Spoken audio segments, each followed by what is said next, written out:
Incumbent State's Attorney John McCarthy is running for a 5th term amid cries that he's not progressive enough, while at the same time he's contending with the rising crime rate. Nancy, in the Democratic primary, the state's attorney is under pressure to adopt more progressive policies and is being challenged from the left by attorneys Bernice Maricue North, Tom DeGonia, and Perry Paler. What do you make of that race? Well, I've said this before. I'm not sure why this is an elected position. The job of the state's attorney is really to prosecute. And that's not all that discretionary. What's interesting to me actually is why this is not an issue in the county executive race. Because it's the county executive who has control over the police and how they conduct themselves. And that's the county executive's role in that department. The state's attorney is not in the same line of fire. They can establish policies, initiate activities, many of which have already been done in terms of how we manage the treatment of people who have been arrested. We've adopted a lot of, alternative programs, but the issue of crime itself is not something that the state's attorney is going to be able to fix on his own or her own. If anything, the issue of how we manage crime in the community is up to the police. So it's an interesting conversation. To that point, Nancy, and that's very well said. But the fact is that our recruiting class for new police officers is down. We have police officers who are retiring at a higher rate than ever before.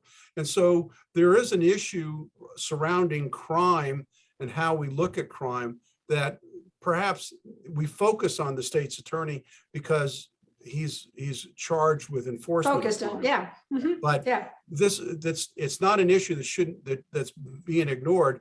And we do have a rising crime rate, particularly smaller petty crimes, car thefts, car breaking ins, burglaries. We're seeing crime at all levels, all across the county, which is, startling to most people who have assumed that Montgomery County, is frankly one of the more safest place on earth that we live in.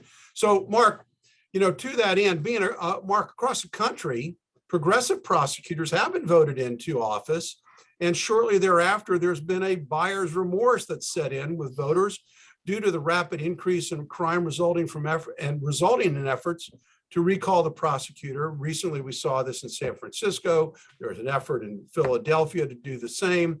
We just had a prosecutor in Northern Virginia that was taken off the case by the judge because she allegedly, was misleading to the court. So, what are we going to see here? Are we going to see a known commodity or be reelected, or are we going to see something new come in?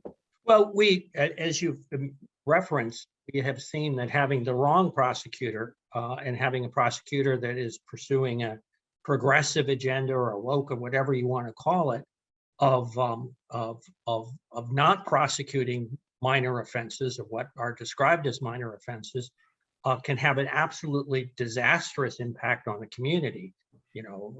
You end up, California had the experience where they weren't prosecuting shoplifting, and a whole cottage industry of shoplifting took over and what have you.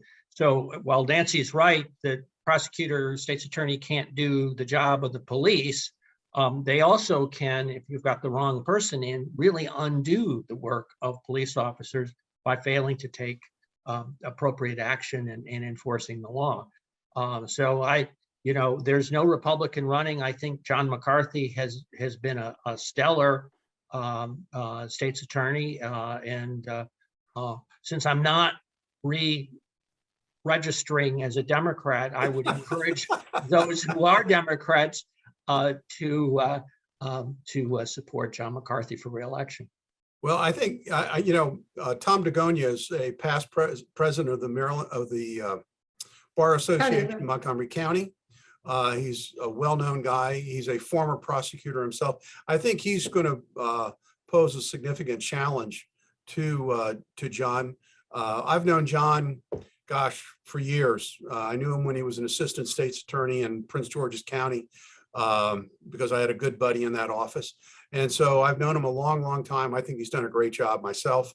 And that's probably the kiss of death for anybody in Montgomery County, any politician in Montgomery County. For me, I for can me to see, endorse him. I can see the mailers now, Republican stealth candidate, John McCarthy. Well, I don't know if anybody has that much money to put into it in such a short time period, but you never know. I'm always fascinated by the Twitter campaigns and the social media campaigns in politics now. It's something that is an old fossil like me just because it can't understand.